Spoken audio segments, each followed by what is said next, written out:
This episode of The Dig is brought to you by our supporters at patreon.com and by University of North Carolina Press, which has loads of great titles, perfect for Dig listeners like you. One that you might like is We Are Not Slaves: State Violence, Coerced Labor, and Prisoners' Rights in Post-War America by Robert T. Chase. In the early 20th century, the brutality of Southern prisons became a national scandal. Prisoners toiled in grueling, violent conditions while housed in crude dormitories on what were effectively slave plantations. This system persisted until the 1940s when, led by Texas, Southern states adopted Northern prison design reforms. Texas presented the reforms to the public as modern, efficient, and disciplined. Inside prisons, however, the transition to penitentiary cells only made the endemic violence more secretive, intensifying the labor division that privileged some prisoners with the power to accelerate state-orchestrated brutality and the internal sex trade. Reformers' efforts had only made things worse. Now it was up to the prisoners to fight for change. Drawing from 3 decades of legal documents compiled by prisoners, Robert T. Chase narrates the struggle to change prison from within. Prisoners forged an alliance with the NAACP to contest the constitutionality of Texas prisons. Behind bars, a prisoner coalition of Chicano movement and Black Power organizations publicized their deplorable conditions as slaves of the state and initiated a prison-made civil rights revolution and labor protest movement. These insurgents won epical legal victories that declared conditions in many Southern prisons to be cruel and unusual, but their movement was overwhelmed by the increasing militarization of the prison system and empowerment of white supremacist gangs that, together, declared war on prison organizers. Told from the vantage point of the prisoners themselves, this book weaves together untold but devastatingly important truths from the histories of labor, civil rights, and politics in the United States, as it narrates the transition from prison plantations of the past to the mass incarceration of today. We Are Not Slaves: State Violence, Coerced Labor, and Prisoners' Rights in Post-War America by Robert T. Chase, out now from University of North Carolina Press.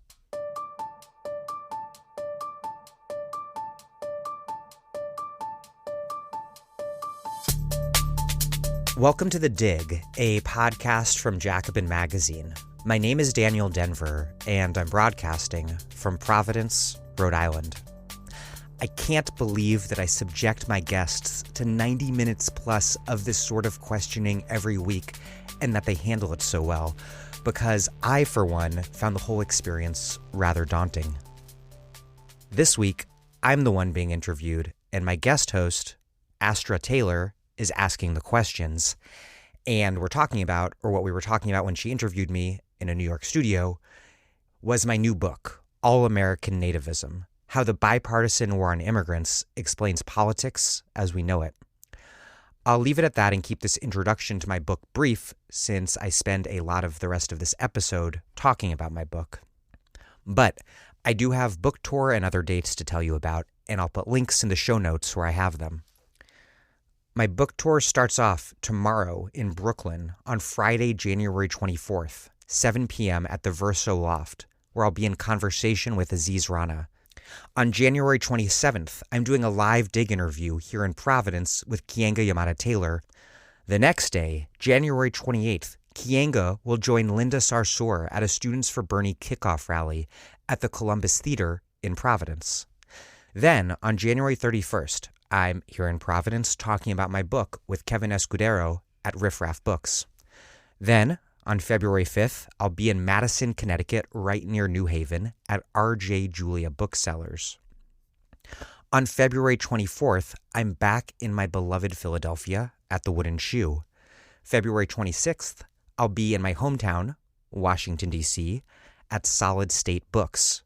February 28th, Baltimore at Red Emma's. March 4th, Boston at Trident Books.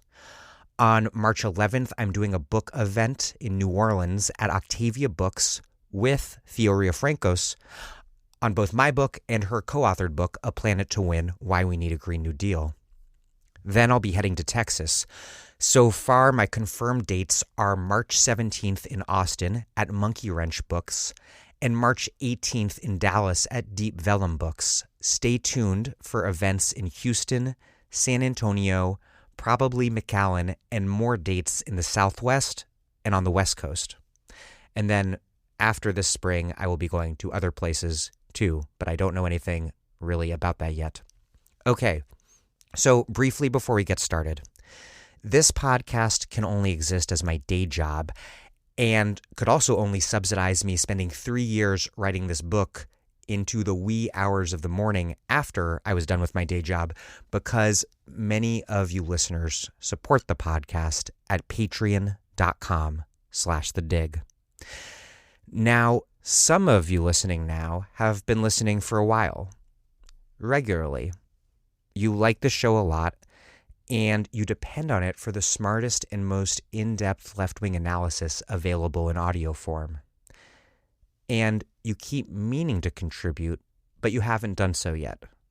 Now is a great time to do it, because those of you who can afford to support this podcast, doing so is what allows us to make the podcast available to everyone, regardless of their ability to pay. That's why we paywall nothing. Plus, if you contribute $10 or more a month, we will send you a free left-wing book in the mail as a thank you. One of those books that you can choose is my own, All American Nativism. That's patreon.com/thedig. Thank you. Okay, here's me being interviewed on All American Nativism by Astra Taylor, the author, most recently, of Democracy May Not Exist, But We'll Miss It When It's Gone, the director of the film What is Democracy, and a co-founder of the Debt Collective.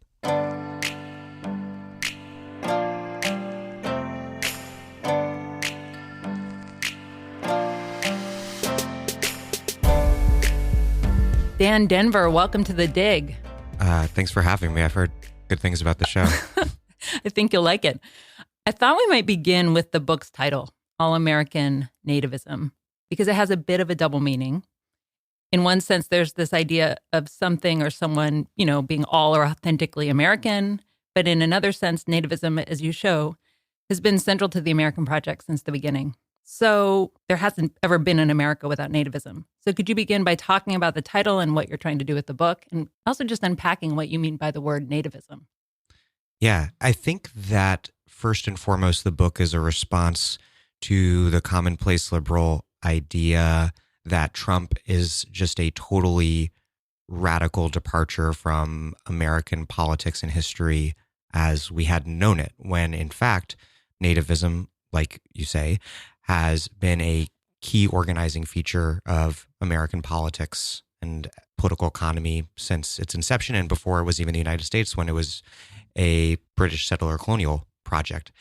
And there was this sense, because of the brazenness with which Trump articulated anti-immigrant politics, calling Mexicans rapists and criminals, calling for a complete and total shutdown of Muslim immigration, or because he put his nativism in such brazen terms that there was something un-American about it. And so while there is a lot that's new about Trump, what I try to show in the book is that, in fact, it was bipartisan establishment politics, as we've known them for decades, that created a lot of the language that he used, that developed the policies and institutions that were already persecuting immigrants, that were already militarizing the border, that had already created this massive system of mass incarceration intertwined with this mass deportation machine, that all of those things had been put into place, and that made Trump, both politically and in terms of the concrete repressive apparatus that he's now wielding, that made that all possible. And so in that sense, I'm saying it's all American. Then what do I mean by nativism? That's a good way for me to get into the longer history, like before recent decades. A lot of my book is focused on post-1965, particularly the 90s to the present. But I also go back to the first Europeans coming to North America, which is a bit before the 1990s. And the reason that's important to understand is because settler colonialism from the get-go was a racial population politics, even though what race and what whiteness was changed a lot over time.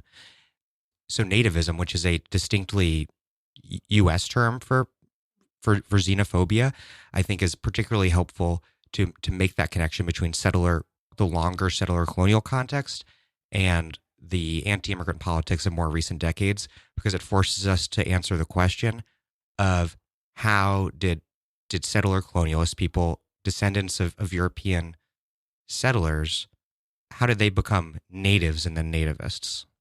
Yes. And so after Trump was elected, there was this reaction among liberals who you would think would know the history that Trump was not us. Right? That was the big retort. This is not us. This is not who we are. And your book is one big deconstruction of that mythos, right? Or this is not normal. This is not normal. I really hated that one. Mm-hmm. Why is it important to explode that? I mean, it seems well-meaning, right? Yeah. It's a rejection. Right. Definitely. Yeah. On the one hand, I don't want to be too much of a jerk. I mean, on the one hand, it's good that so many people think that Trump separating families at the border is bad because it's, monstrous. But if we want to actually get at how this has come about, we need to get at that to not only beat Trump, but uproot and defeat the politics and the economics that made Trump possible. And so Obama, for example, when the big surge in Central American migration began in 2014, when that really hit its first peak under Obama, he detained families together. And basically the main reason Trump was separating families was because a court had barred Obama from detaining families together. And how did Trump separate families? He used a law that had been on the books since 1929 that had made unauthorized border crossings a misdemeanor offense. Why did that become a misdemeanor offense in 1929? Well, because beginning in 1882 with the Chinese Exclusion Act, the U.S. government had begun to systematically bar Asians from the country, and Mexicans began to fill the gap. And the criminalization of unauthorized border crossings was a compromise between xenophobes in Congress and elsewhere and growers in the Southwest who demanded Mexican labor. So everywhere we look, every single thing that Trump has done, he's done it with a tool in some sense fashioned by these predecessors that we think of as conventional and normal and at least sort of okay compared to Trump. I mean, we see this with like the rehabilitation of George Bush these days, and let alone Obama. But Bush. I mean, it's like, God. It's interesting. It's interesting because historians often do this denaturalizing move, right? Where they say this assumption you have today actually wasn't always this way, right? Like our conception of the First Amendment was very different during the New Deal period, for example. But you're saying this thing that you're assuming is an aberration, is a break from normalcy. Actually, hold on, it always was, in a sense. This fucked up. Yeah, I think you might be recalling a line from my introduction where it's a thing that analysts and scholars often do, and I think for good reason, especially, during the 90s when it seemed like, as some people declared, history was over and everything that was seemed so normal that it was an important analytical exercise to say, actually, all of this stuff that's normal is built on these extremely violent and racist foundations, et cetera. But now since 2016, for at least the majority of the country that opposes Trump, we live in this country that suddenly seems foreign to us and so weird and bizarre. And what I'm trying to do in the book is say, well, actually, if what Trump is doing upsets you and you find it distasteful and monstrous and immoral, then maybe we should have always found the politics and economics that made Trump possible equally reprehensible. Exactly. So your book has 4 chapters: scarcity, security, empire, reaction. And maybe we'll begin with empire because that's where you go and mention the Declaration of Independence, which we're taught in schools is this complaint against tyranny. But one of the big complaints that the settlers launch is that King George is preventing immigration and preventing settlers from moving westward and stealing indigenous territory. And you point out that, and this is a question that's, of course, near and dear to me in my work on democracy, that, as we move from a monarchy to a democracy, this question of who the demos is really key. Because the question is, well, who is we the people that are going to be ruling ourselves? And the American demos has always been based on racial domination and the dispossession of racialized others. So, can you talk about how this discomforting history was actually sort of papered over by this idea of the nation of immigrants? Yeah. That was, one way of kind of bypassing this historical truth that's so unsettling. And how that cover up in a way is breaking apart in the Trump era. I think that's one of the most fascinating things that I discovered researching the book and also preparing for past interviews on a certain podcast, reading works like by Matthew Fry Jacobson and May Nye, is that this idea that we live in a nation of immigrants, this kind of multicultural plural conception of the American people is relatively new, and that through the 19th century, much of the 19th century, there was much more of people had a much more straightforward conception of themselves as settlers, as people moving out west and settling the territory of an expanding American empire, moving west. And then it was only in the late 19th century that the word immigrant even really came into heavy use. And Donna Gabachia has found that it was mostly used in a negative way to describe unwanted people, migrants moving to the U.S. who didn't fit the settler mode, like Chinese people. And so you only really have the idea of the nation of immigrants consolidating amidst the repeal of these extremely restrictive immigration laws in 1965. And so you have this period beginning in 1882 with the Chinese Exclusion Act, and then over the next few decades, more and more Asian nationalities are barred from the country. And then in 1921, you have the beginning of the national origins quotas, which basically take the so-called racial makeup, national makeup of the U.S. as it was, and says, okay, we're going to accord visas based on that, basically to preserve the racial makeup of the country as it was. And that's the law till 1965. This explicitly, unabashedly white supremacist population politics, that is our immigration law until 1965. And part of the liberal story of overcoming that law is this idea that we're a nation of immigrants, which is part of white ethnics, people whose families are from Italy, Greece, Poland, wherever. That's part of them becoming part of we the American people. And so that's an expansion of who the people is, but in doing so, it obscures what's actually been happening up until that point. And this law is basically, it's part of that civil rights movement. There are good progressive impulses behind it, just like with civil rights laws that are passed. But there's also a sense that the U.S. needs to get rid of these laws because it makes the U.S. look really bad amidst the Cold War as countries are decolonizing all over the world, and the U.S. is in a battle with the Soviet Union for their affections. So having laws that say, we don't like people from your country and are not letting them in for racist reasons, that doesn't play well. So they get rid of that, and then we're left with this idea of the nation of immigrants. And the long-run ramifications of that idea are really intense and complex, but it creates this idea that immigration law is kind of liberal and racially neutral, and that we are an open country and have always been so, even though that's not the case. And so there's a right way to come, and then you're welcome. You're part of this country. And then there's a wrong way to come. Those are so-called, quote, illegal immigrants. And it's this nation of immigrants idea. The flip side of it is those people who violate that compact and come the wrong way. And we're going to get into this, I'm sure, a lot more later, so I'll stop now. But that's kind of where the demonization and criminalization of Mexican immigrants really takes off. Yes, and I want us to really go back to this question of what happened with immigration policy in the 1960s, because it's so pivotal and it's something that I didn't know anything about until I was researching my book either. So, but first, I think there's something that you touched on here that I just want to flesh out, and it's also central to your argument. Early on in the book, you write, political debates over immigration often involve competing ideas about how to solve a problem, but migration is not self-evidently a problem. And this is key. I mean, because we accept this. It's a problem that has to be solved, and therefore there have to be solutions proposed. You mentioned that this framework can actually be traced to the Progressive Era Dillingham Commission, which was this 29,000-page report published in 1911 that first treated immigration as a problem to be solved by government. So I guess, my question really simplistically is, what is the problem with framing immigration as a problem, and why did this framework emerge at that juncture? That is a very good question.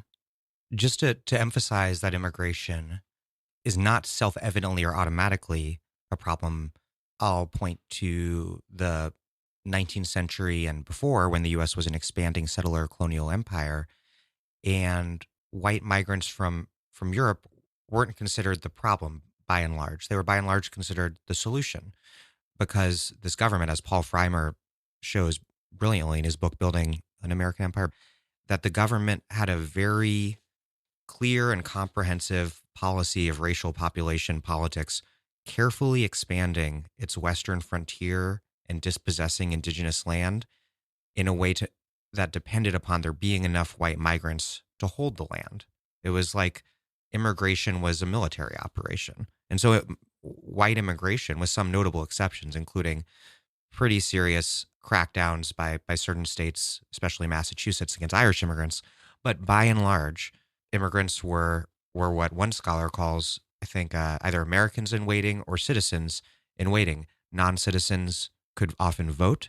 The people were defined by their European settler status. And so immigration was not a problem in the way that it seems so automatically to be today and in recent decades. It starts to become a problem when other migrants from Asia, from Southern Europe, Jews, start to pose a threat to the white settler ideal. And the Dillingham Commission is interesting. I don't spend a lot of time on it in my book. It's taking place in a context in the 19-teens when there is, where restriction and exclusion of Asian migrants is consolidating. And then the anti-immigrant movement at the time is sort of looking to disfavored Europeans as their next target. And the Dillingham Commission is this massive congressional effort. I think it's maybe still the largest or one of the largest congressional research efforts ever, that basically just studies in the kind of progressive era, social science, expert worshiping manner, studying immigration. And so of the many things it does, it defines immigration as a problem. And the solution, and though the Dillingham Commission was not itself like explicitly eugenicist, the politics of the time were deeply informed by eugenics. And the solution to this problem that faced white Americans were these national origins quota laws of the 1920s. And so every time throughout American history that we see anti-immigrant politics ascendant, we can also see concretely how immigration was made into a problem in the first place. Another key example of that is the 1990s, which is really when the anti-immigrant politics that we're living with today really emerges into the center of national politics. And that begins in California, which has the highest undocumented immigrant population in the country at the time. There was a recession at the end of the Cold War with like the downturn of the aerospace industry, but it doesn't self-evidently become a problem of immigration. There had been anti-immigrant activists in California pushing for anti-immigrant politics throughout the 80s, and they'd had trouble gaining a foothold. What happens is it becomes politically useful, both to Republicans and Democrats. The governor, Pete Wilson, ends up taking this referendum on the ballot that's initially gets almost no public attention, Proposition 187, which is on the ballot in 1994. It denies social services, including public education, to undocumented immigrants. And Pete Wilson uses that and uses the scapegoating of immigrants for all of the problems of California, of illegal immigrants for all of California's problems, and uses that to win re-election. What's interesting, I think a lot of people don't know, is that Democrats played a key role in this. Dianne Feinstein, then recently elected as the Democratic senator from California, she had just lost the gubernatorial race to Pete Wilson. She was the first to demagogue on immigrants. And according to an LA Times article I read at the time, they clearly stated that it was she who provided cover for everyone else to start immigrant bashing. But it wasn't just Dianne Feinstein. It was also very critically the Clinton administration, who just months before the vote on Proposition 187 in 1994 implemented something called Operation Gatekeeper, a massive militarization of the border in San Diego. So all of these people, not just the crazy anti-immigrant people on the far right, but establishment Democrats and Republicans as well, were framing immigration as a problem. And even though the Clinton administration and Dianne Feinstein and many California Democrats opposed Proposition 187, they, alongside their right-wing conservative opponents, had defined immigration as a problem. So it's not a surprise that voters who were convinced that immigration was a problem chose to vote for Prop 187, which was the purportedly, tough solution. Right. And the title of your first chapter, Scarcity, points to what the real problem might be, right? There's a displacement onto the issue of immigration as a way to not talk about questions of distribution of resources, opportunities, et cetera, right? It's a way of avoiding talking about the real underlying economic problems. Is that part of why you begin there? There's this amazing memo written by Rahm Emanuel sometime, I believe, in 1996, maybe 1995, around then, to Bill Clinton, that says basically to protect legal cross-border trade with Mexico, we have to crack down on illegal cross-border trade, like e.g. narcotics and people. And so that memo makes pretty explicit that this complex but pervasive anxiety in the 1990s about the increasing globalization of the economy, the role of the U.S. in a post-Cold War geopolitical order, that all of this is becoming fixed on immigrants as the scapegoat. And a lot of this is revolving around NAFTA. Yeah. I think we should go back. Yeah. So I want to go back a bit to set the stage for the way California then set the stage for current immigration politics. So you mentioned Chinese exclusion. That's law of the land. In the early 20th century, European workers are heavily restricted. And as you actually already said, that increases the demand for Mexican labor, especially in agriculture, but other fields as well. And the establishment is fine with that, but what they don't want is Mexican citizens. And so you quote that Dillingham Commission we've already mentioned that said, in the case of the Mexican, he is less desirable as a citizen than as a laborer. So could you take us through maybe from the Great Depression into those immigration policy reforms of the 1960s? What was the dynamic along the Mexico-U.S. border, and how were the conditions created for the anti-immigrant populist suburban reaction that we would then see in the 90s? The Dillingham Commission line that you quote, that the Mexican is less desirable as a citizen than a laborer, is really interesting because it exemplifies this commonplace idea at the time that Mexicans did not fit neatly within immigration politics as they were understood. There were plenty of nativists, of restrictionists at the time who were extremely worried about Mexican workers coming into the country, but they were overpowered by the growers in a booming Southwest, which it's important to remember was kind of newly added to the United States at that point. It had been seized from Mexico in the mid-19th century during the Mexican-American War.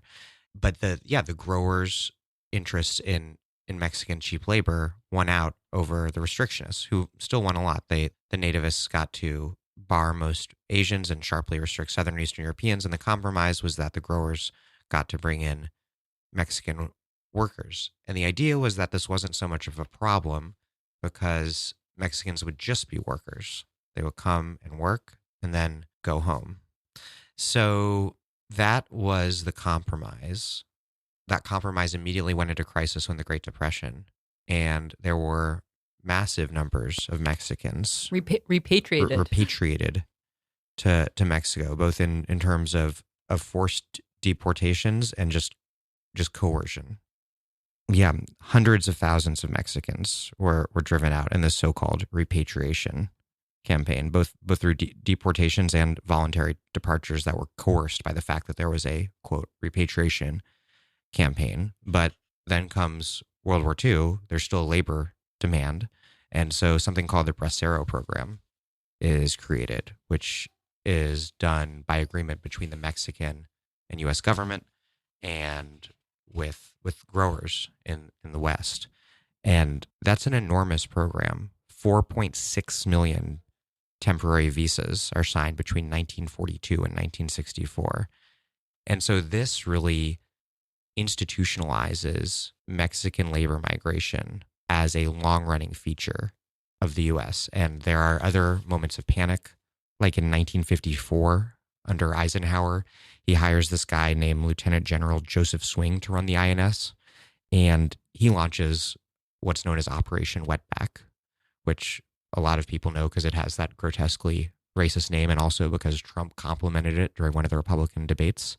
But that, like a lot of border enforcement over the decades, has been more about performance than actually closing the border to Mexicans. What it was actually about was what so-called, quote, drying out wets, pushing more or less, as Kelly Lytle Hernandez shows, disciplining growers to use the Bracero program and stop using undocumented immigrants, because the whole Bracero period was characterized by all of these Bracero workers, but also tons of people still coming without authorization because you don't have to pay a head tax, you don't have to deal with the border. And so Mexican migration has become this major institutionalized piece of a kind of integrated Mexican-American binational economy. And then the Bracero program ends in 1964 for some good reasons. A lot of labor groups, for non-xenophobic reasons, opposed it because it was incredibly abusive, as guest worker programs often are. The problem is there were no new authorized legal ways for Mexicans to come. In fact, in 1976, the government imposes first ever caps on migration from countries from the Western Hemisphere. So suddenly, at this very same moment that the 1965 Hart-Celler Act is getting rid of explicitly racist immigration law, this huge institutionalized Mexican labor migration that's been going on for decades and decades and decades, its legal avenues for entry are radically narrowed, but it continues, and so it's criminalized. And this is the moment when you get hardened into stone this idea of illegal versus legal Mexican immigration, right? I mean, why this moment is so pivotal is you have, under an imperfect program, but you have the Bracero program, which facilitates the back and forth movement of millions of people. And then you have a move to an ostensibly colorblind system that says, okay, each country, no matter what their historical relationship with the United States, gets a quota of like 20,000. Of 20,000 a year. Immigrants a year. Whether you're Belgium or Mexico, it doesn't matter. Right. And so it's such an interesting moment because on the one hand, that legislation did have huge implications and changed who immigrated to the United States. But along the U.S.-Mexico border, it created a humanitarian crisis. Yeah. The Hart-Celler Act radically diversified U.S. legal immigration. In 1965, the year of the Hart-Celler Act, when the quotas were abolished, the U.S. admitted 296,697 immigrants. By 1973, that was up to 400,063.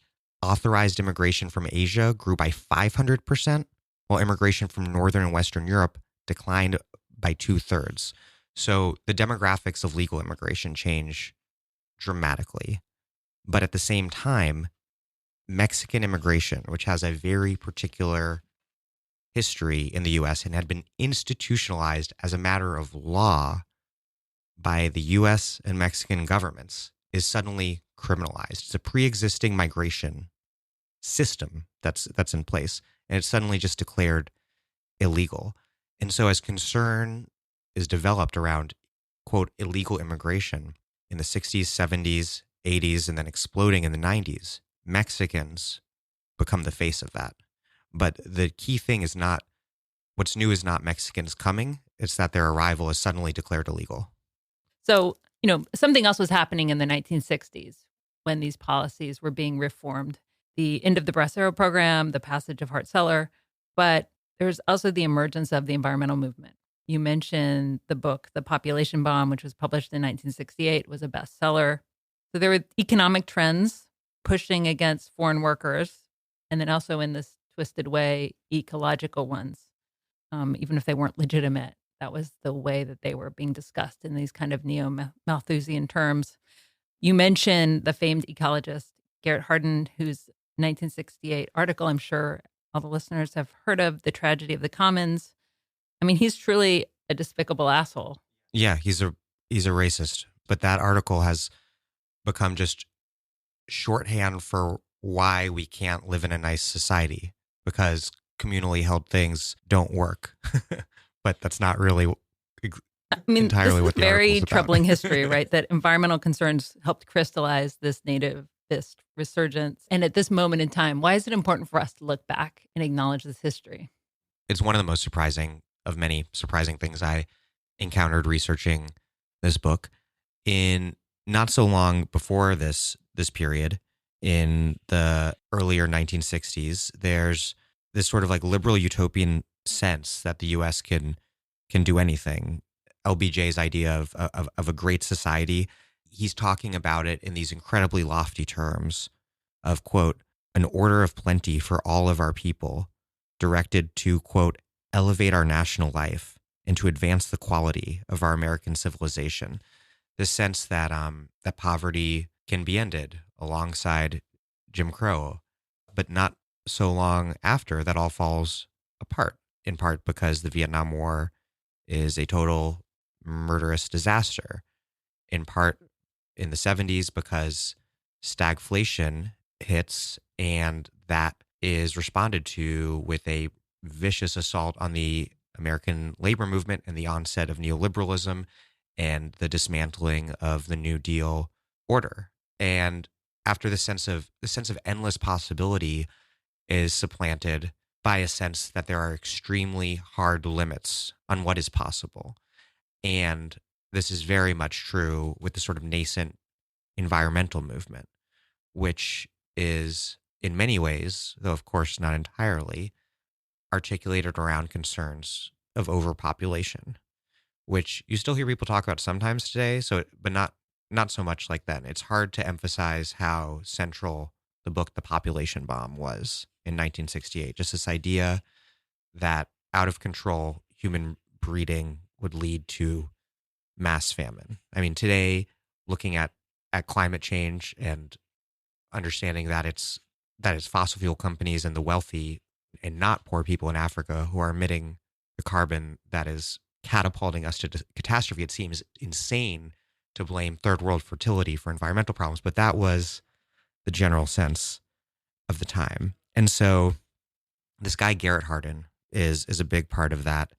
And his idea in Tragedy of the Commons, which is, people probably know the basics of it in terms of this idea that if every herdsman grazed their cattle in a common pasture, they would be acting in their rational self-interest by maximizing their use of that pasture, but ultimately undercut the existence of that common to the ruin of all. That's his idea.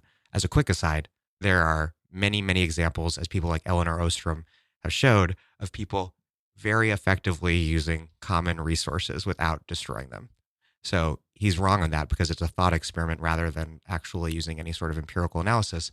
But the upshot of his article is the argument that, quote, freedom to breed will bring ruin to all. He's obsessed with this. And then he expands on that in 1974 with this article called Lifeboat Ethics, which is basically a response to a more universalist environmentalist conception, this idea of spaceship Earth, this idea that our planet is a spaceship, a biosphere that we're all connected on, and thus all have to rely upon each other to take care of our Well, people had common only home. seen a picture of the whole Earth in 1968, so this was also a kind of novel conception or something that was vividly driven home by that, right?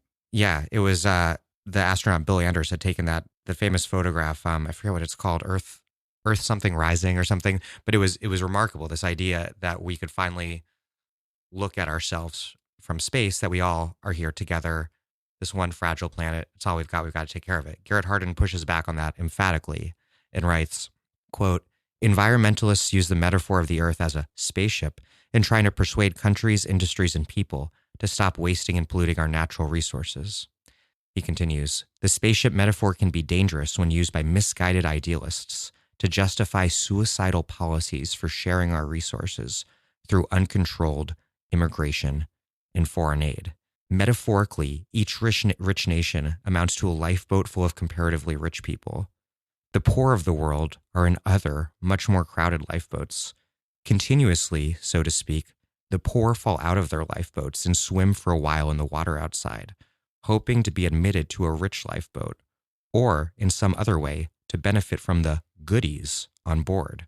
What should passengers on the rich lifeboat do?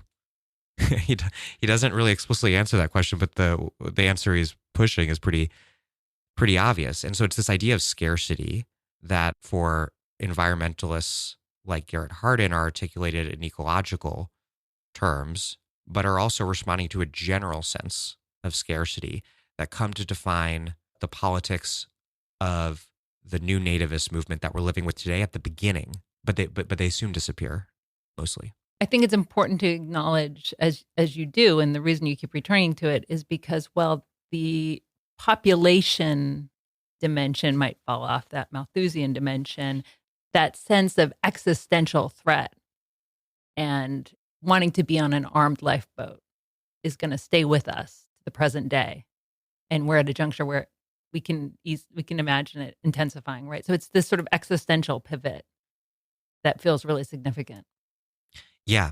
So initially, the threat is defined as an ecological one. Most importantly, the reason this backstory is most important is because, like, literally the guy who founds the modern nativist movement, who's very close to Garrett Hardin and Paul Ehrlich, is this guy, John Tanton, who's an ophthalmologist from Michigan, who just he just died last year, this incredible powerhouse, who in 1970, he becomes the president of Zero Population Growth, which is a populationist group founded in response to the population bomb.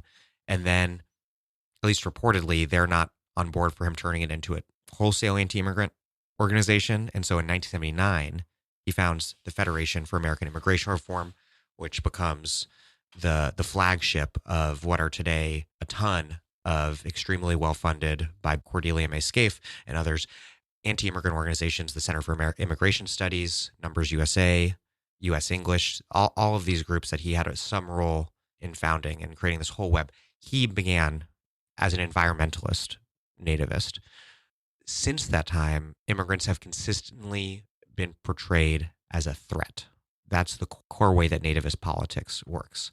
But what sort of threat they pose has changed in pretty interesting and revealing ways over the years. So the initial one is ecological. Lo and behold, that does not catch fire. What catches fire is, first, in the 1980s, that immigrants pose a linguistic threat, which was a very savvy way for the nativists to make their first move into the national political debate. Because what the English-only movement did in the 1980s was simultaneously appeal to racist anti-immigrant sentiment while also working within a liberal, multicultural, pluralist framework, and argue that the country was becoming balkanized and that they weren't anti-immigrant. They wanted to help immigrants learn English. So they were able to do both at the same time.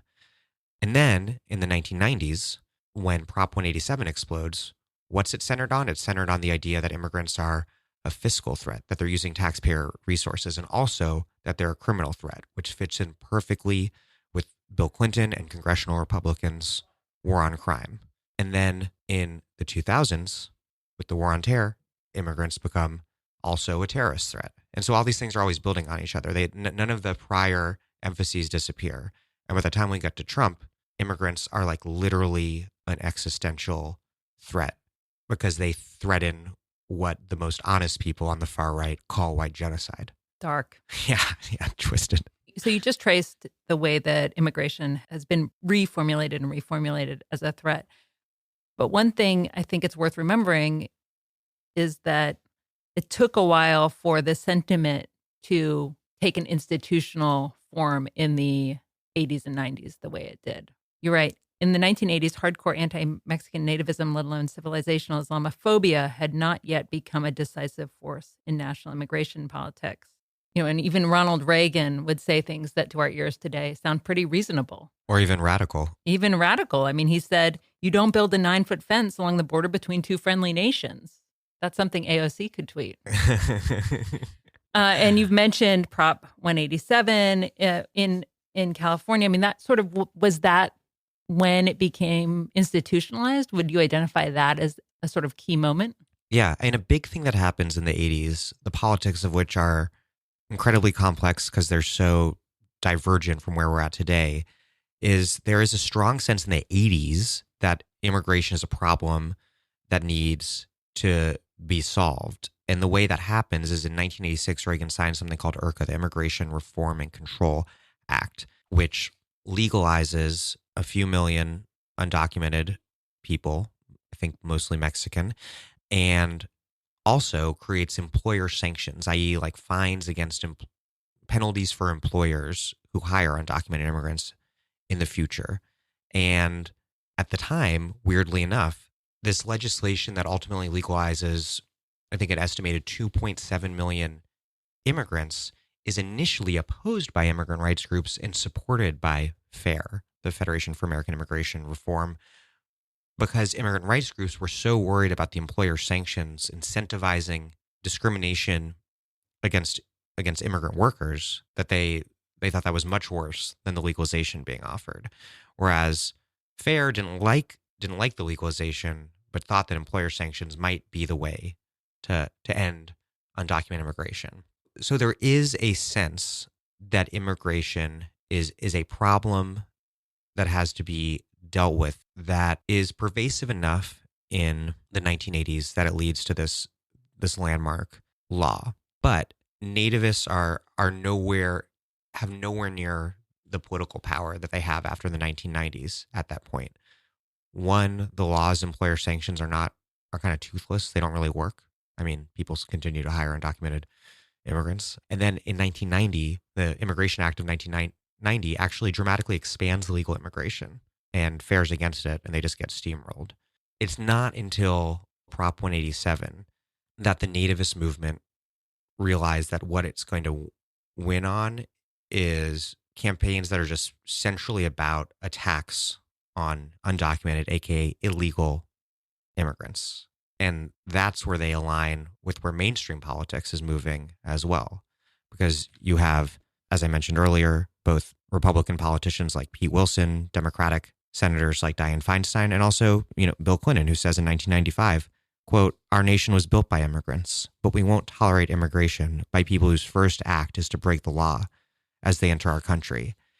And so FAIR and other anti-immigrant activists are able to benefit from the growing anti-immigrant politics in the mainstream and push it even further into the anti-immigrant right. The problem with this is that what the anti-immigrant movement really wants is to dramatically curtail legal immigration. At the end of the day, there are far more legal immigrants in the country than undocumented immigrants. And what nativists want is just almost no immigrants, period, especially not ones from outside of Europe. But the big irony that I sort of end the book by describing is that they doubled down so hard on the war on illegal immigration that was embraced by Bill Clinton, by George W. Bush, by Barack Obama, that when they finally got Donald Trump in office, one of the most anti-immigrant presidents in American history, there wasn't a popular movement to restrict legal immigration because the problem has long since been defined as one of so-called illegal immigrants. And so the solution these absurd yet still racist and cruel performative gestures like the wall, which is just an extension of the same kind of border performances that have been going on, especially since Bill Clinton's presidency. We've gone from a few thousand Border Patrol agents in the country to nearly 20,000 today. We haven't stopped illegal immigration, so-called illegal immigration, moved it around, forced people in the desert so they die. All of this is to attempt to convince the American people that the government can make life a life that feels uncertain and insecure, secure and certain for them. That continuously doesn't happen, even though these political leaders over and over again promise that whatever oppressive measure will do that. And so when it fails, the ante just gets upped. So we're now have Trump in office, tying his entire presidency to this absurdly maximalist gesture of a wall across the entire southern border. I mean, I really hope that not too much of the wall gets built before he's kicked out of office. But at the end of the day, the wall is not going to stop legal immigration. He has some other things he's trying to do to slow down legal immigration, like adding this public charge rule that tries to exclude poor people. And that will no doubt make some people's lives miserable, terrorize a number of people who thought they were going to be able to get citizenship here. And that's, totally deplorable. But that's a measure that can be undone by a future president. What he has not secured and what the nativist movement has always wanted is permanent deep cuts to legal immigration. It's really interesting because that when you recognize that that's their aim, then your political calculus has to change. But so far, leaders, both Democrat and Republican, have seemed to willfully ignored that, in part because they politically benefit by having a threat that they can portray themselves as being tough on, right? And Clinton was the expert at this. He just seemed to completely embrace the who's tougher on immigrants kind of ethos. And he did this specifically through the drug war. I think it's important for us to dig into the fact that while this anti-immigrant movement, this nativist movement is being driven by the right wing, it becomes such a bipartisan project in the 90s. And Bill Clinton is the ultimate example of that. You just quoted him and said, we won't tolerate immigration by people whose first act is to break the law as they enter our country. And this is when, with the war on drugs, the obsession with criminal activity at the border explodes and sort of dominates the public conception of, I think, what the border with Mexico is about, right? It's where drug smuggling happens. And you pointed out an irony already that you mentioned in the book, where the more the border is militarized, the more profitable drug smuggling becomes. And so the more drugs come across the border. And then the authorities are able to make ever bigger busts to show the public that they're cracking down on this immigrant-related criminal activity. So it becomes this self-propelling farce almost. It's deeply farcical. How did that period and the war on drugs reinforce this framework of the criminal immigrant that we're still stuck with today? Well, for starters, key drug war laws passed in the 1980s specifically targeted immigrants. For example, creating this thing called a detainer, which allows federal immigration authorities to ask local law enforcement to hold an immigrant that they've picked up on some sort of criminal matter for them. So you have that happening in the 1980s because already the drug problem is being framed as an immigration problem. It's being framed as a problem of criminal others, whether we're talking about the kind of iconic black inner city drug dealer or the Mexican cartel or Colombian cartel member pushing drugs across the border. Either way, it's about criminal racialized others pushing drugs into secure spaces, whether that secure space is the nation as a whole or the white suburb or the private home. So you have all these different kind of layers of the secure space that's being violated by a racialized other. And the sense of vulnerability to outsiders is being radically heightened by the disappearance of manufacturing jobs and the increasing uncertainty and transformation of what work looks like in an increasingly globalized world. And this starts to become an extremely big deal with the passage of NAFTA and its implementation in 1994. And it's no coincidence that it's precisely then that we see the beginning of the buildup of border militarization, the dramatic buildup of border militarization as we know it today. We also see the rise of mass incarceration during the same period in the 1990s. So at the same time that the border is being hardened, we also have hard prison walls being constructed on the inside. So there's increasing securitization inside and outside, and both ends are about both criminals and immigrants and immigrant criminals. So it's during his 1996 reelection campaign that Clinton signed something called the Illegal Immigration Reform and Immigrant Responsibility Act, or IRA, that hires a bunch of thousands of new Border Patrol agents. It creates these really draconian new rules that are still in place today that bar deportees from lawfully reentering the country for either 3 or 10 years.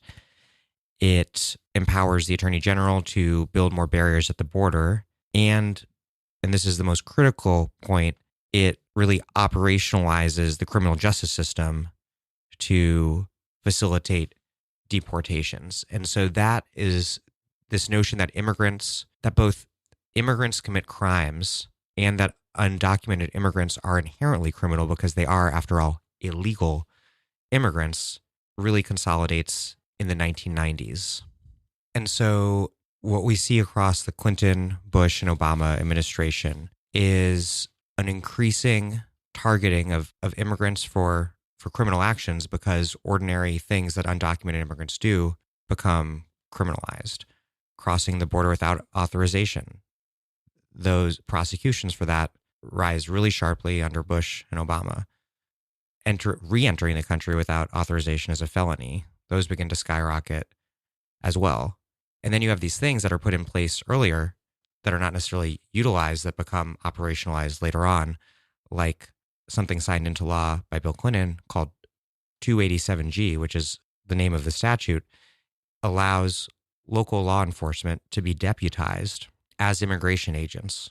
And that's not used until the launch of the War on Terror. So Bill Clinton signs into law, doesn't use it, but it's a tool that he creates that then Bush picks up and starts allowing police and jails all over the country to be authorized to directly enforce immigration laws. Who are some of the people? What are some of the departments that get to have these powers? Well, departments like Sheriff Joe Arpaio's in Arizona.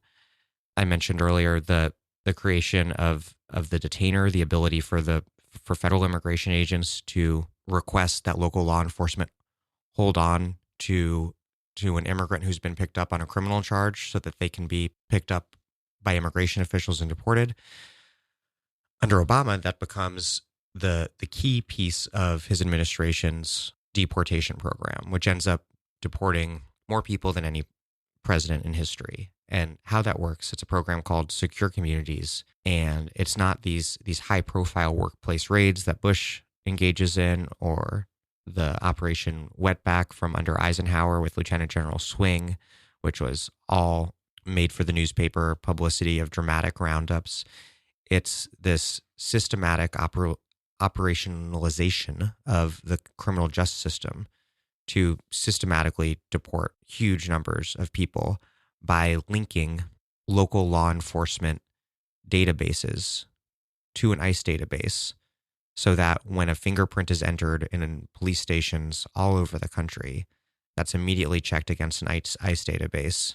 Those immigrants can be smoothly transferred to federal immigration and deported. And so that's an infrastructure that was put in place beginning with the early years of the war on crime in the 1980s that reached a really terrifying and monstrous apotheosis under Obama.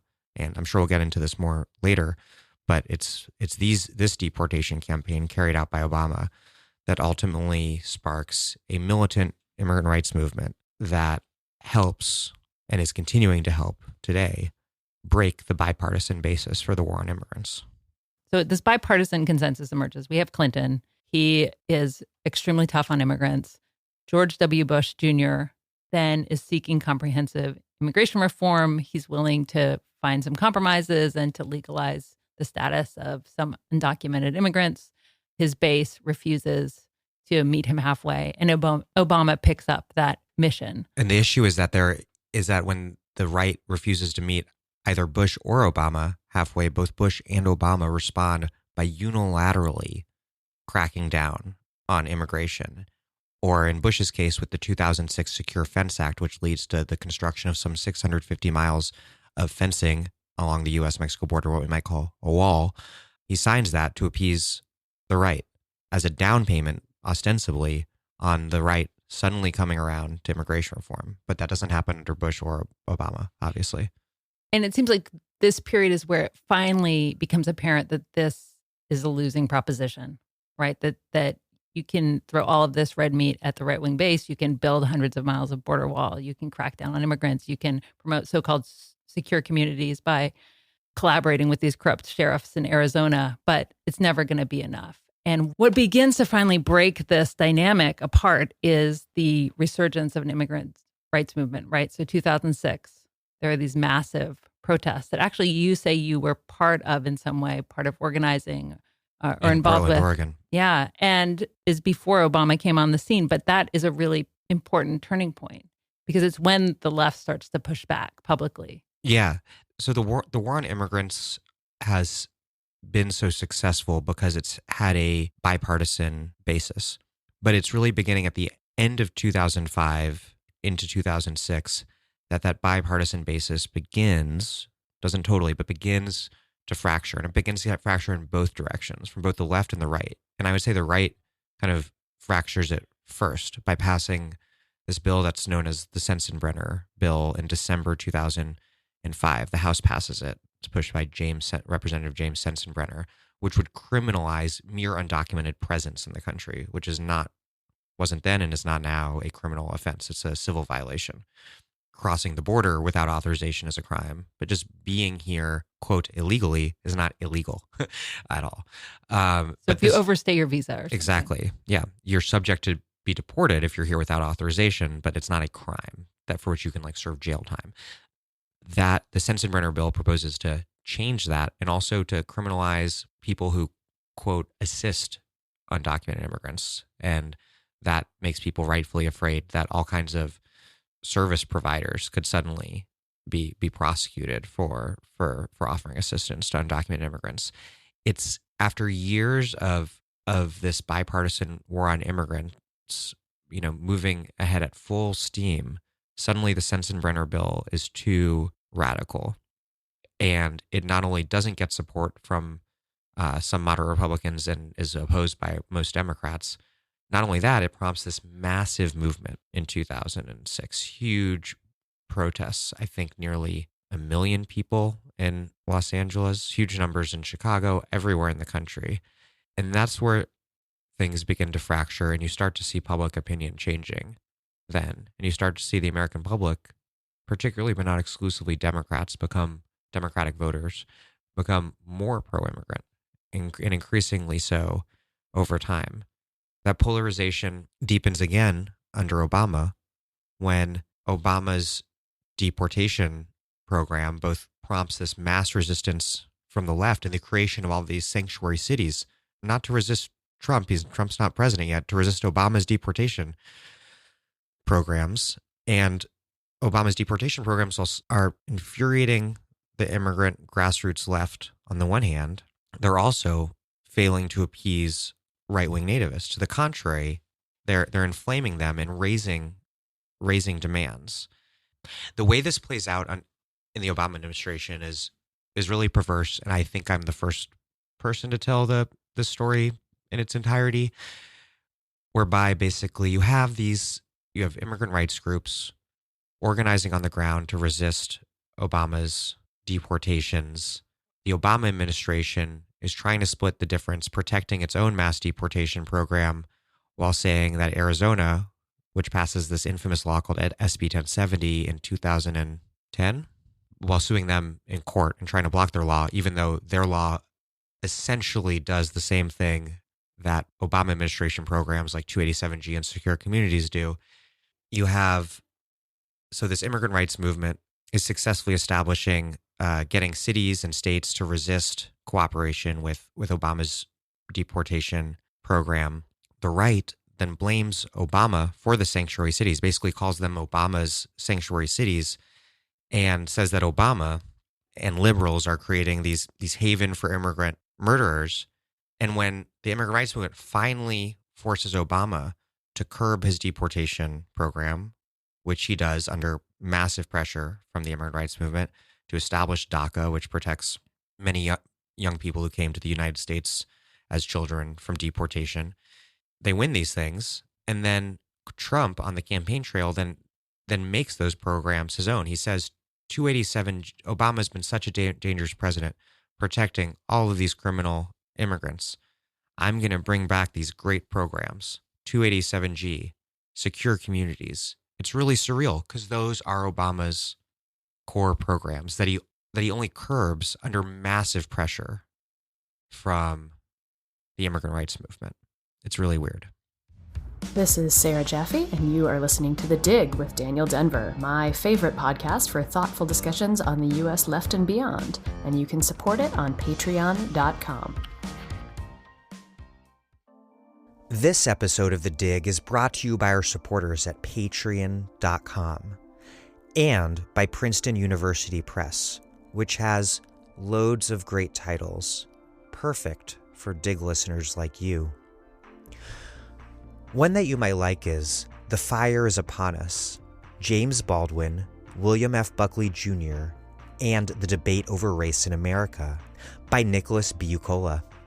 On February 18, 1965, an overflowing crowd packed the Cambridge Union in Cambridge, England, to witness a historic televised debate between James Baldwin, the leading literary voice of the civil rights movement, and William F. Buckley Jr., a fierce critic of the movement and America's most influential conservative intellectual.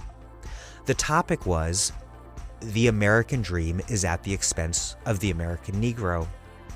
And no one who has seen the debate can forget it.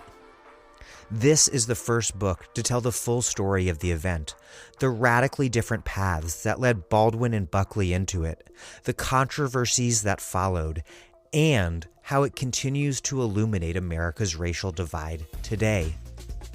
The Fire is Upon Us by Nicholas Buccola, out now from Princeton University Press. One of the morals of this story, it is a very strange tale, is the importance of polarization. Because what you see is how over the decades there's been this asymmetric polarization. I mean, the right-wing base that appears in various forms through your book is really extreme and really troubling. It goes from these ecologically minded racists to the vigilantes at the border to, billionaires with their think tanks. But what they are all doing is pressuring the Republican Party and shifting the entire national conversation as a result. And so what is exciting about the last chapter of your book, Reaction, is there's finally seems to be a counterbalance to that. What is the moral of the story, looking forward to the possibility of a Democratic administration? I mean, we see in your book the futility of trying to meet Republicans halfway. Yeah. And so what is the lesson? And if what they're going to do is essentially, it's like you just said, take Obama era programs and then rewrite history so that those open border socialist Democrats have never met an immigrant they didn't like, when that's completely not the case. I mean, what's the message moving forward? Yeah. So right now, Bernie Sanders has one of the most radical pro-immigrant programs in history, and Stephen Miller, Trump's nativist goblin lord in the White House, was recently on Fox News and being like, Bernie used to be a pro-American socialist, and I didn't know Stephen Miller believed in pro-American socialism, but now he has this, he's all for open borders, and they're gonna, try to use that against Bernie or anyone on the left who pushes for immigrant rights. This idea that, well, we're gonna call you a supporter of open borders and destroy you. You can't win an election being called an open borders advocate. And what the history tells us is that even Democrats pursuing the most intensely anti-immigrant, pro-border militarization politics and policies imaginable will be called the same thing. And what happens when Democrats and liberals try to play the border security game and say, okay, we're not for like full fascism like the Republicans, but we do need to secure the border, like we saw with Democrats in 2018 during the whole government shutdown debate. Like, well, we do believe in border security, but Trump's wall is not an effective way to do it. When Democrats try to play the border security game, they're reaffirming a frame that is the right's frame, and the right will win within it. If the Democrats insist on presenting immigration as a problem, then voters will continue to look to the Republican Party for a solution. The only way to fight that is to impose a new frame, and that frame cannot be border security, or the party of law and order will win the security debate. And how about extending this to the question of militarism and war? There's one paragraph in your book going back to the war on terror's beginning in 2003, around then, that I thought was really insightful. You write, in the absence of a strong anti-war movement, what existed had fizzled by 2006. Disillusionment with war caused people to blame Islam rather than imperialism. In 2003, 75% of Americans supported the war in Iraq. In April 2008, just 36% did.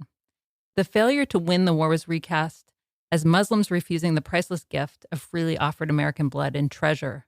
The United States was no longer seen as fighting a war for Iraqi liberation, but rather a civilizational struggle against Islam. Just as they did after Vietnam, conservatives blamed defeat on liberal betrayal. The empire's battlefield failure required scapegoats. So I think this is a really good reminder of what anti-war movements are for, even when they fail in the big mission of stopping the war, right? That they're there to present a really important counter narrative. How is this new iteration of the endless war? How does nativism play into it? And, are there sort of similar insights to the ones you just gave us? Yeah. And first, to just comment on the passage you read, I think this is very little recognized, the fact that Bush did initially frame the war on terror in these kind of liberal universalist terms as... He said Islam wasn't our enemy a few times, right? He was pretty clear. That was a talking point for Bush early on. And the neocons framed the war successfully as a fight to liberate the Muslim world, and public opinion shows that people believed, that Americans believed that.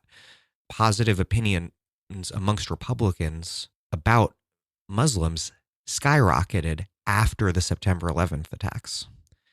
And so you only really see Islamophobia as a mass right-wing political movement emerge as people become disillusioned with the war, as it sinks into permanent quagmire and loses any sense that it has some noble purpose.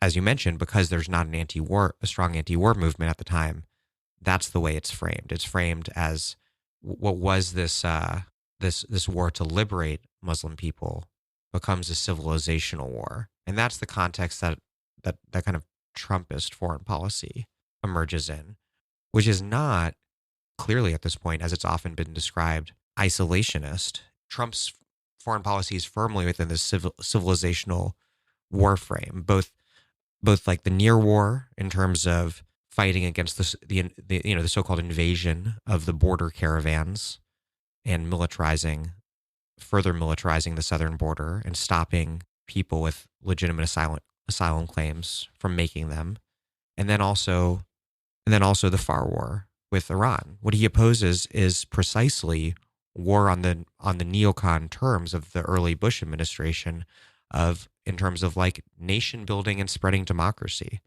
He probably has some opposition to putting U.S. troops in harm's way as well. He has no problem with assassinating a foreign leader or, God forbid, bombing Tehran.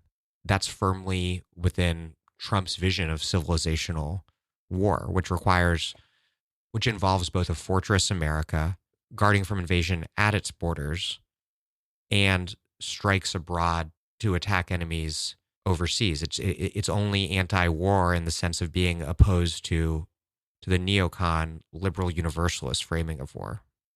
Interesting. I mean, the thing is, right, I mean, that's why you say the anti-war movement is important, because it provides the anti-imperialist framework, because, of course, the occupation of Iraq was never about bringing democracy to the Middle East, just like it's also not a civilizational war with Islam. It's part of this longer history that is the history you're telling in your book that is being denied. But one thing I thought that was interesting is that history does come up. It's like the return of the oppressed. So you talk about how the anti-immigrant groups in the Southwest are obsessed with this idea of the reconquistador, right? Like the idea that America is being actually recolonized, reoccupied by its original inhabitants. And so there is this sense of an America at war, under siege, and this historical truth kind of comes bubbling up, but can't be totally acknowledged. So, ironically, they'll also attack academic departments that want to teach the actual history of, America as a settler colonial nation. So there's a very strange paradox going on there. So this idea emerges and becomes a very powerful one in the anti-immigrant movement that Mexicans are engaged in a reconquista, a reconquest of the Southwest that the U.S. had seized during the Mexican-American War, which is interesting because it does at least implicitly concede that area was conquered in the first place, which is this sort of explicit settler colonialism that liberal ideas like the nation of immigrants work to obscure.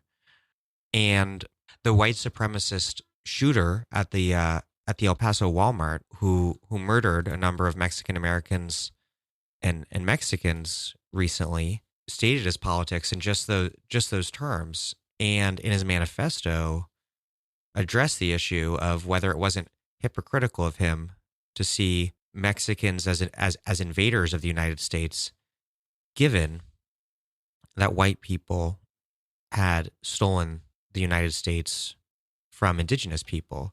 And he said basically in his manifesto, fair point, but what I take from that is that the natives were weak, and that we can't, and that white Americans, the lesson that white Americans should learn from that is to be strong against the conquest. So you see the same idea in Europe with this idea of the great replacement, people in countries that for years were colonizing the world, including in settler colonialist projects, which were quite literally, definitionally, what settler colonialism is about replacing a native population with a colonial one. In these countries, we see those ghosts being conjured as basically the third world, the decolonized world, settler colonializing the former metropole. It's all incredibly bizarre. Since we're talking about bizarre things and phantoms, how about the wall? What is the wall? It is, on the one hand, a material structure. There's hundreds of miles of it, but it's also a symbolic enterprise. And you say you have a really almost poetic riff on all the things the wall is towards the end of the book. It's certainly a symptom of many problems, but one thing you say is that it's a structure of political feeling. It is a sadistic, gleeful performance of transgression against political correctness. I mean, it's the assertion of the very idea that Mexicans are rapists, and the impropriety of that shows to all of the sort of discretion of the prior bipartisan war on immigrants and the way things used to work. Well, in that sense, it's interesting because the vulgarity of it, right? Because Obama really was the deporter in chief. In 2009, he deported over 400,000 people. I mean, his numbers outdo Trump, but it's the vulgarity of calling for the wall that is part of its power. I mean, Wendy Brown, the political theorist, has this book, Walled States, Waning Sovereignty, I believe it's called. Waning, or is it the reverse?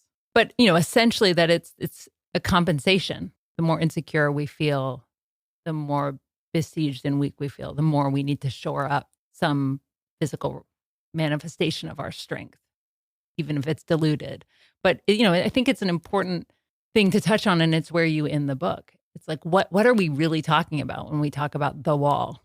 Yeah, because if we think of the wall as a concrete piece of security infrastructure, then what's new about Trump's wall is less clear, because the Secure Fence Act of 2006, which Biden, Clinton, Obama all voted for, Bernie voted against it, built roughly 650 miles of border fencing, and portions of it that I've seen, such as near San Diego. I mean, it's not like a concrete wall, but it's as wall-like as a fence gets. It's extremely, in some places, extremely high and double or triple layered. And so there is a wall in the physical sense. There has been a wall for a long time, and it has been extremely militarized. Yeah. So that's not so new, unless you're really concerned about whether it's like a metal fence topped by razor wire, or whether it's like brick, or like if the material used in the construction is not the key question, then we already have a wall that Trump's is expanding. But that's not so new, because there was a bit of a small wall when George W. Bush took office that he dramatically expanded. So it's, knock on wood, if Trump is out of office next year, he will have built less wall, most likely, than George W. Bush. So that's not what's new. But the idea of build the wall, as his advisors, some of his advisors put it, it was a mnemonic device to keep Trump on track, and then Trump used it as a device to keep the participants in his rallies engaged. Whenever they would appear to grow restless, according to Trump, he would snap them back to attention by saying, "Build the wall," and the crowd would go wild. So what was it about, and is it about, that phrase that resonates so powerfully? Because it resonates incredibly powerfully. Like, here and there have been these moments where Trump has attempted to kind of do full nativism and really push legislation that would permanently restrict legal immigration from the country, what the nativists really want. But when it comes down to it, and I think we'll certainly see this year during the election, if you look back to the period leading up to the 2018 election, the midterms, what was that? It was the caravan election. And what was the caravan election about? It was about showing why we need a wall. So what is it about the wall? It's the final escalation. Particularly from Bill Clinton on, we've had bipartisan political leaders promising that thousands of more Border Patrol agents, more prisons, this escalation or that escalation, are going to solve the border crisis. And not only did they not solve the border crisis, they didn't solve the larger crisis, which is what the border crisis was always standing in for, was always a symbol of whether people understood that or not. And so all of Trump's predecessors escalated the border war so extremely that the only thing left was this idea of literally hermetically sealing the nation to the world, which of course is not possible. It's not possible because we live on Earth and you can't hermetically seal an entire country, which brings us to the problem that lies ahead. And it doesn't lie ahead, actually, the problem that is already here, the climate catastrophe. So you read at one point that nationalism is climate denialism. And I think that's a powerful slogan, an indictment of nationalism. That's one reason it will always fall short. And so that underscores the necessity of an inclusive internationalist left-wing movement on the one hand, but that will require a lot more work than the alternative, which is a kind of reversion, a default to this nativism that has been building over all of these decades. And nativism in an environmental context like this is actually potentially really potent, right? Because it has the solutions, which is, okay, there's going to be millions of climate refugees. Well, build a wall and keep them out. Keep militarizing the border. Keep building up this lifeboat. Keep arming the lifeboat. The climate emergency seems to me to just, and it's where you end the book, but just raise the stakes of this entire conversation. What's your prognosis looking forward? Yeah, I mean, I think it's pretty fundamentally the fork in the road is either nationalism, which includes nativism and xenophobia, but also the sort of militarism and imperialism that we see continuing today with the assassination of Soleimani and Trump's drive to war in Iran. It's either that, which falsely represents a possibility of there being a future well-being of the United States that's somehow not embedded in the collective well-being of the world as a whole. That's one option.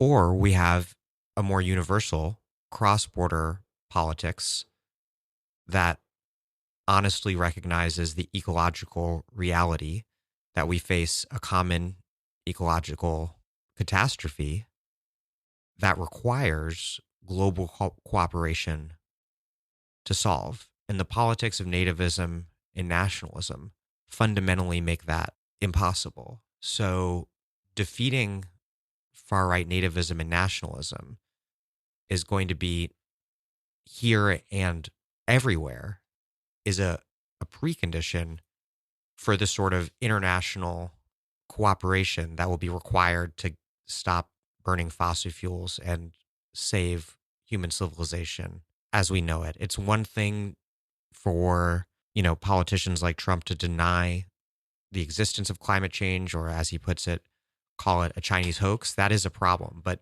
what is an even more fundamental problem is the idea that's very much being expressed in the conflict in Iran that the well-being of the U.S.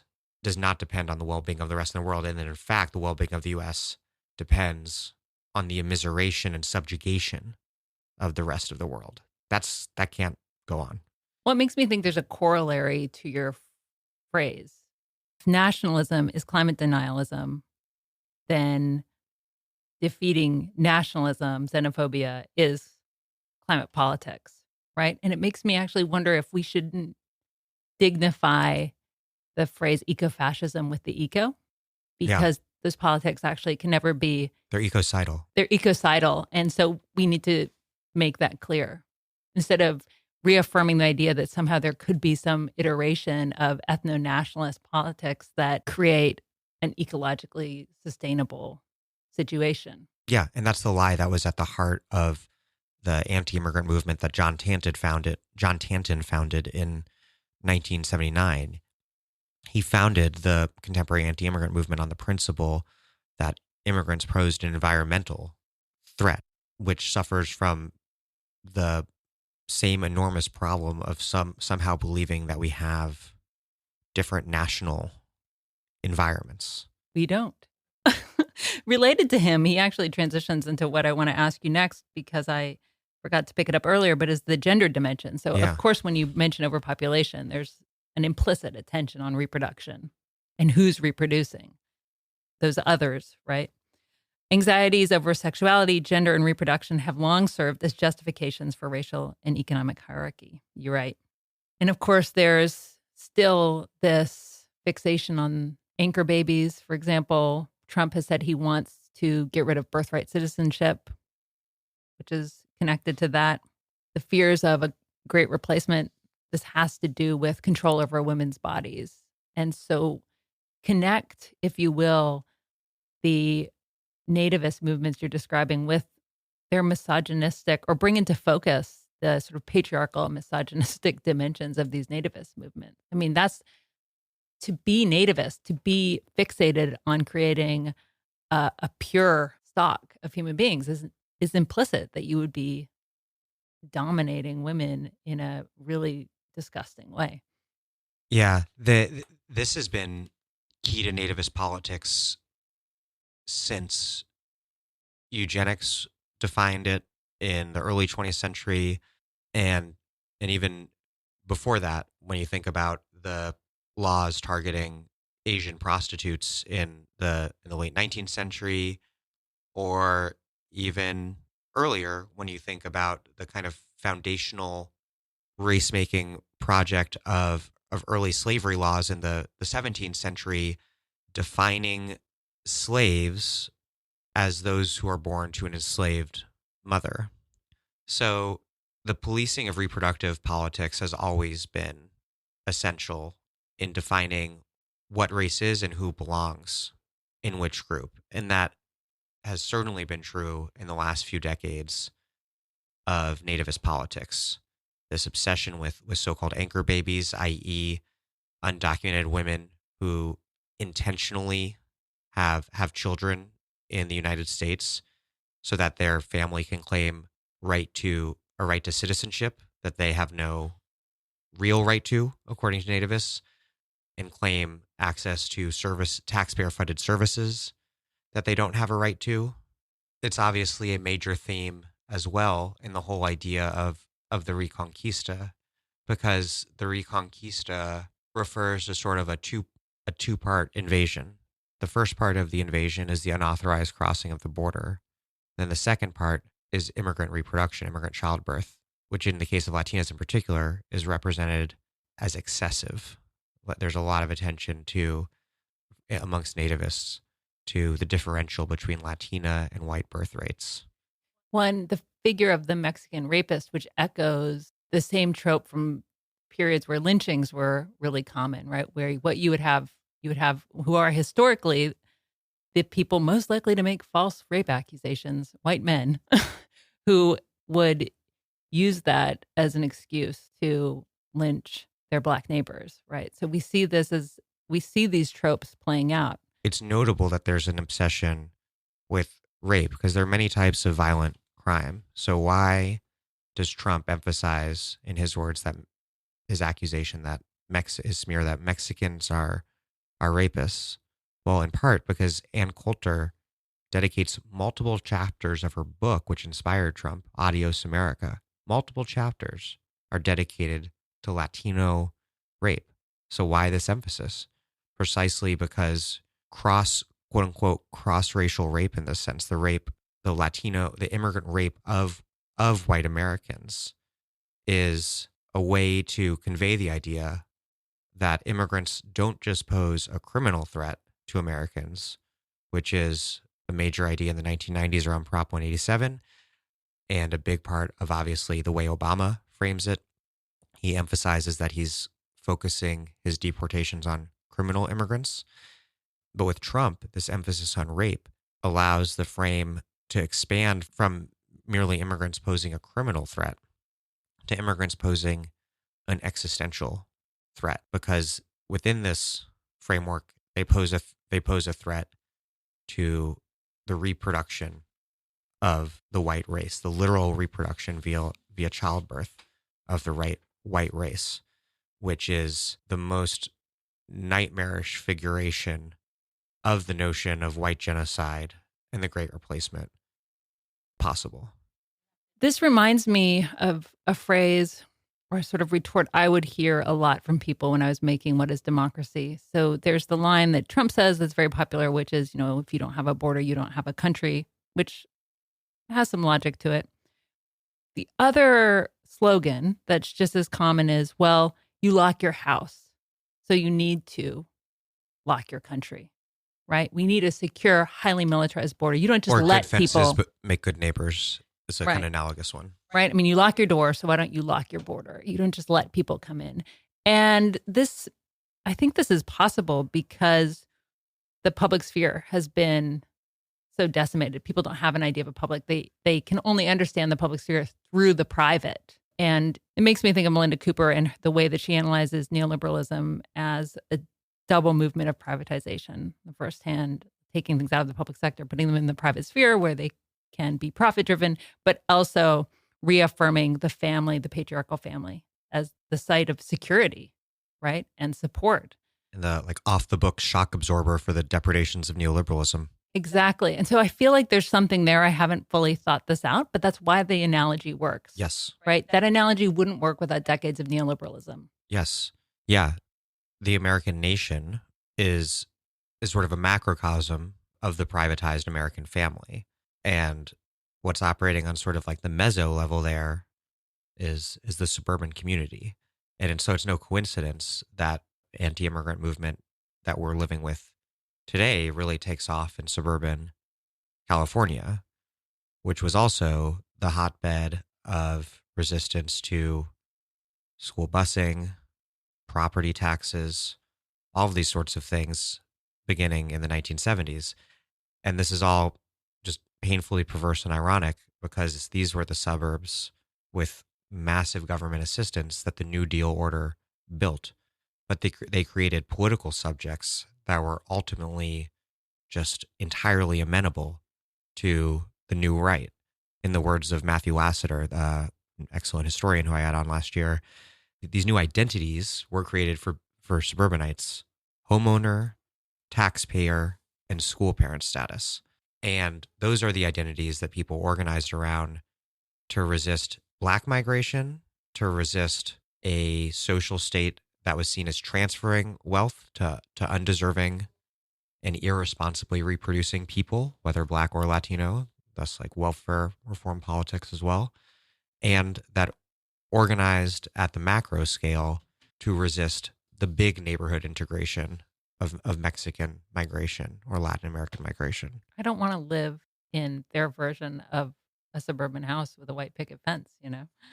No, I mean, that is what nativist politics envisions for the country as a whole. And, that makes Trump dad.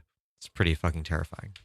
There are some complexities that you don't shy away from that I think it's worth discussing a bit Sure. here. One is the complicated role of trade unions Right. in this history, right? I mean, the left has the vision of internationalism.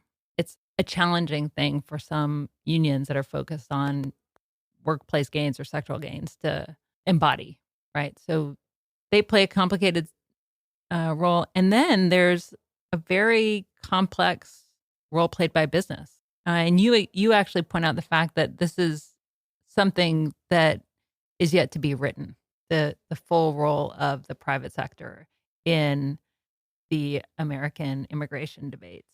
So I was just wondering if you would tease those factors out a bit and, how they make a tidy story a bit challenging.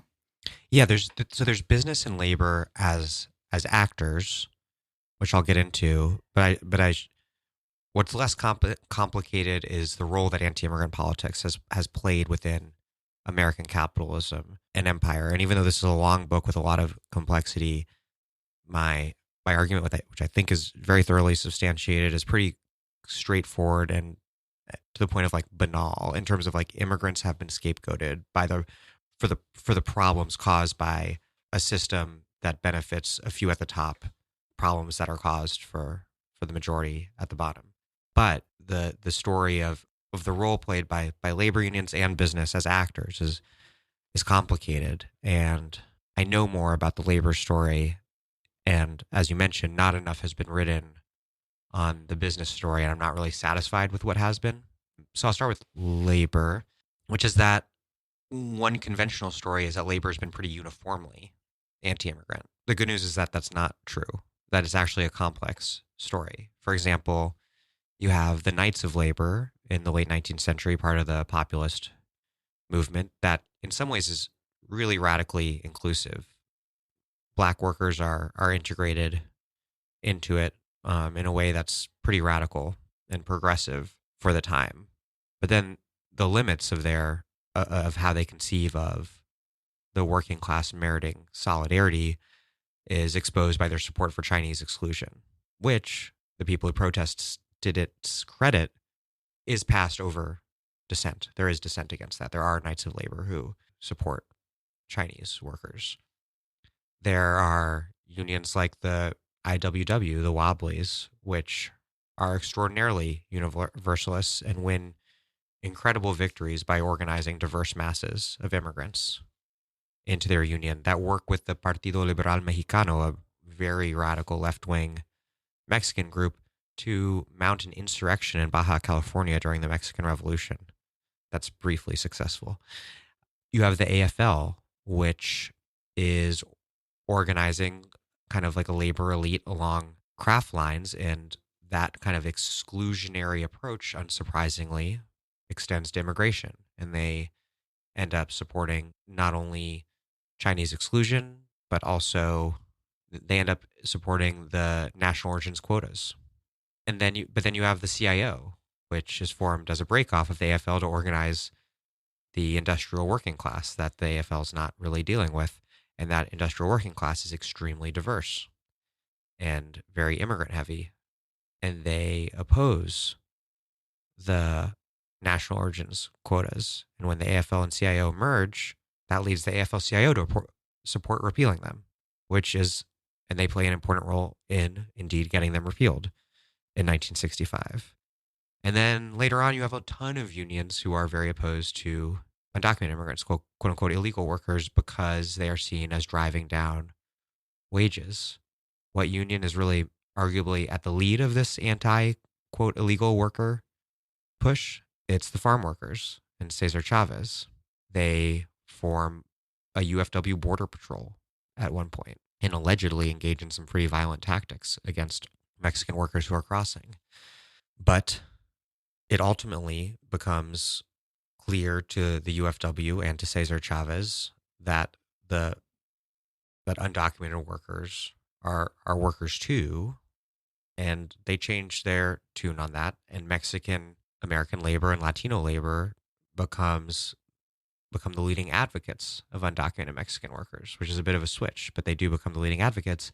And ultimately, by 2000, the labor movement as a whole changes tack and endorses legalization of undocumented workers who are becoming clearly core to the American working class, including in some of its most militant sectors, thinking about things like the Justice for Janitors strike in Los Angeles during the 1990s.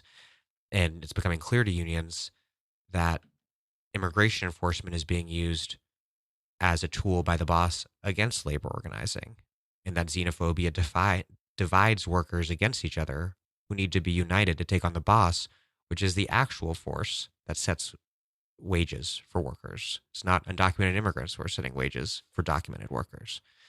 So there's a complex history there, and I would say that there's a direct line from the Wobblies through the CIO, through Latino immigrant workers today, who in 2006, in mass May Day protests, reclaimed May Day for the first time in decades as a workers' holiday. There's a direct line of the most radical or progressive forces in labor also being the most pro-immigrant ones, because they are the ones that have the most universal and broad conception of the working class, a conception that is necessary for a more serious confrontation with capital.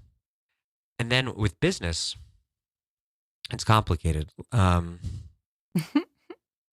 As I mentioned earlier, grower demand for Mexican labor was critical on sort of creating this sort of southwestern lacuna in early 20th century anti-immigrant politics that allowed Mexican labor migration to continue even while migration from Asia was shut off and from Europe squeezed off. It's, according to a political scientist, Daniel Teichner, it was businesses' defection during the first Red Scare in the late 19-teens that allowed for the national origins quotas to be passed, that all the kind of anti-communist hysteria behind the national origins quotas is what pushed business to move away from defending open immigration from Europe. And it was business then switching sides, or I'm not sure, or just lessening their defense that allowed them to pass. And then, in recent decades, various sectors of business have been major supporters of comprehensive immigration reform because they would rather have legalized workers and guest workers. See, it's all very complicated. It's all very complicated. I mean, it makes me think of the tech sector today that is pushing for visas for highly skilled engineers, in part because they don't want to pay their taxes to support the public schools that would create a robust pool of the kind of workforce that they need. So there's always got to be a caveat, right, when we're talking about the private sector. But it's just one of the many sort of twisting threads through the narrative. Yeah, it's complicated because the deportability of undocumented immigrants serves a certain function within American capitalism.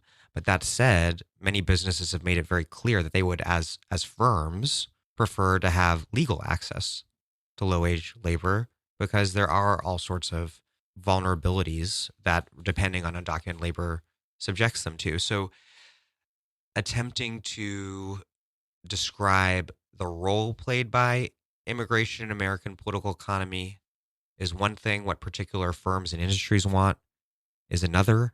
And there's surprisingly little work on either. I will say my libertarian grandparents, my grandfather was a Border Patrol guy in Nogales, actually. Wow. And I think at the end of it, what he would have preferred was no borders, no minimum wage. Yeah. No, and there are some more anti-immigrant people on the economic left, will say, basically like libertarians want open borders. And while it's true that there are some individuals like your grandfather, and there are some people at, the Cato Institute or wherever who do believe that, that's never been a significant force, at least in recent decades in American politics. The way that neoliberalism has been expressed in recent decades has been more mass incarceration, more border militarization, more deportation, coinciding with the construction of this economic architecture built to protect mobile capital. So there is a hypothetical libertarianism that is open borders for both people and capital, but that's not what actually existing neoliberalism has looked like at all. Yeah. It wouldn't be pretty, I can tell you that. My last question was just going to be what a personal question, since you never ask personal questions on the dig, which is you mentioned in one fleeting paragraph your involvement in immigrant justice movements, and it sort of hints at what brought you to the subject and what allowed you to stick with it, because it's a pretty heavy material. So I was just wondering about your background, how you got interested in writing this, and how you understand the stakes, because we've been speaking a bit abstractly about ideology and history and laws, but I mean, this is a life and death issue for millions of people. Yeah, I guess I was about 23 or so when I became the coordinator of the one staff person of a activist nonprofit group called the Portland Central America Solidarity Committee, which was formed in 1979 in solidarity with the Sandinista Revolution in Nicaragua, and had become a core part of the Central America Solidarity Movement in the 80s, supporting the FMLN in El Salvador, doing, solidarity work in Guatemala.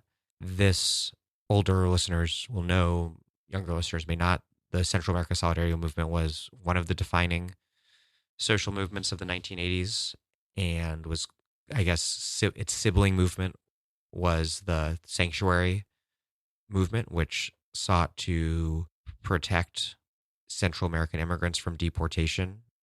And under Reagan, because Reagan was hell-bent on deporting people to El Salvador, because if he accepted that they were refugees, and that would mean that the right-wing death squad government that he was supporting was a right-wing death squad government that people had good reason to flee. So he couldn't do that, so he persecuted them and tried to kick them out of the country.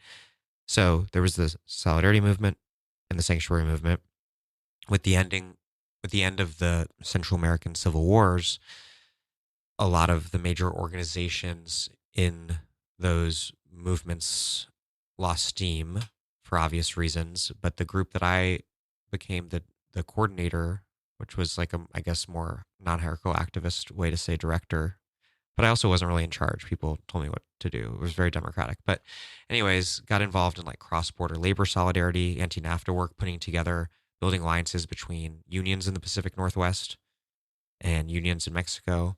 And while still kind of with the rise of the pink tide in the mid-2000s, doing solidarity work with new left governments in Latin America and opposing U.S. interference.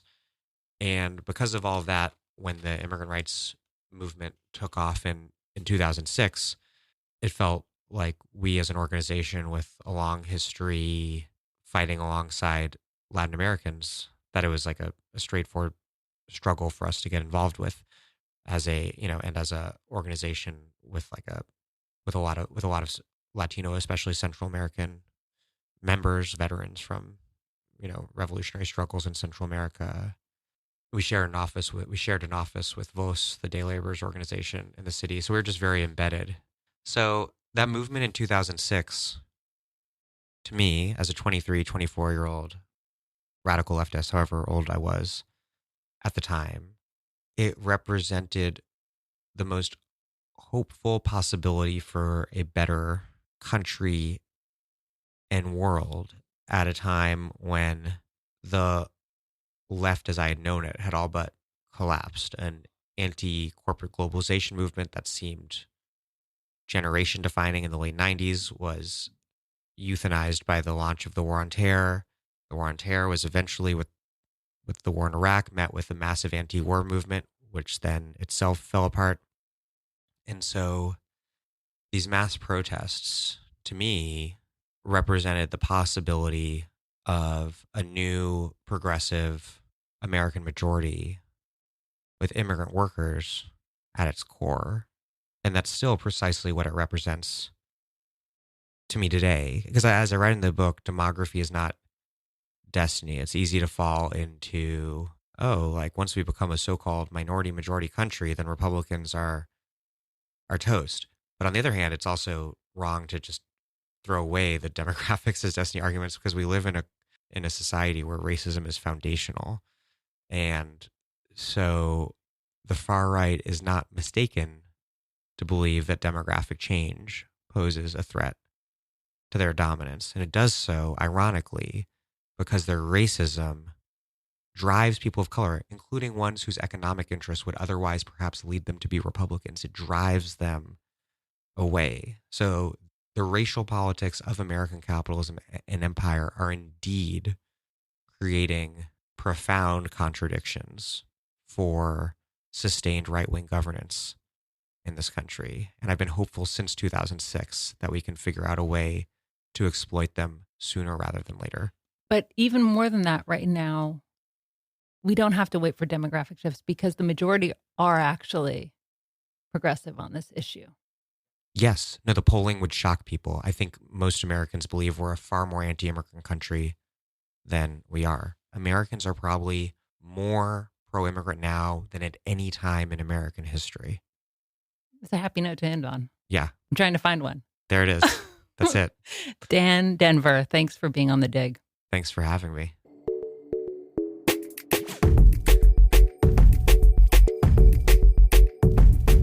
Daniel Denver, that's me, is the normal host of this podcast and the author of All-American Nativism, How the Bipartisan War on Immigrants Explains Politics as We Know It. Astra Taylor is the author, most recently, of Democracy May Not Exist, But We'll Miss It When It's Gone, the director of the film What is Democracy, and a co-founder of the Debt Collective. Thank you for listening to The Dig from Jacobin Magazine. As Marx once said, after noting that xenophobia is the secret of the impotence of the English working class, it is the secret by which the capitalist class maintains its power. While other podcasts have only interpreted the world in various ways, our point is to change it. We are posting new episodes every week. The Dig was produced by Alex Lewis, music by Jeffrey Brodsky. Our communications coordinators are Julia Rock and Zachary Nin. Our senior advisor is Thea Riofrancos. Check out our vast archives at thedigradio.com. Follow us on Twitter at thedigradio, and please find us wherever you get podcasts and subscribe. If it's on iTunes or wherever else that has reviews, please leave a nice review, because then that ostensibly introduces us to other listeners, new listeners. What also does that is you telling other people about the show. Anyhow, please make propaganda for us. And please do find us at patreon.com and make a monthly contribution to keep this thing up and running strong. Even a few bucks a month is huge.